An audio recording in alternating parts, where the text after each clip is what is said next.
মার্কিন অভিবাসী ভিসা প্রকল্প H-1B এবং গ্রিন কার্ড নীতিতে শিগগিরই বড় ধরনের পরিবর্তন আনছে ট্রাম্প প্রশাসন।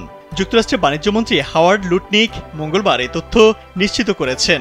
সামাজিক যোগাযোগ মাধ্যমে পোস্ট করা এক বার্তায় লুটনিক বলেন, বর্তমান H-1B ভিসা ব্যবস্থাটি খুবই বাজে, কারণ এই ভিসা ব্যবস্থা মার্কিন কর্মীদের তুলনায় বিদেশ থেকে আসা কর্মীদের বেশি সুযোগ সুবিধা দিচ্ছে। যুক্তরাষ্ট্রের প্রতিটি বড় প্রতিষ্ঠান এতদিন বিদেশি কর্মীদের নিয়োগ দিয়ে এসেছে, এখন তাদের সময় এসেছে মার্কিন কর্মীদের নিয়োগ দেওয়ার। পরে মার্কিন সংবাদ মাধ্যম ফক্স নিউজকে দেয়া এক সাক্ষাৎকারে লুটনিক বলেন, আমাদের নতুন ব্যবস্থা হবে যুক্তরাষ্ট্রের জন্য সোনার কার্ডের মতো। আমরা চাই বিভিন্ন দেশের সেরা এবং সবচেয়ে মেধাবী লোকজন যুক্তরাষ্ট্রে আসুক। H-1B ভিসায় কি ধরনের পরিবর্তন আসতে যাচ্ছে প্রশ্নের উত্তরে লুটনিক বলেন, বর্তমানে আবেদনকারীদের H-1B ভিসা প্রদানের ক্ষেত্রে যে লটারি ব্যবস্থা রয়েছে তা বাতিল করে উচ্চ আয়ের আবেদনকারীদের অগ্রাধিকার দিতে চায় ট্রাম্প প্রশাসন।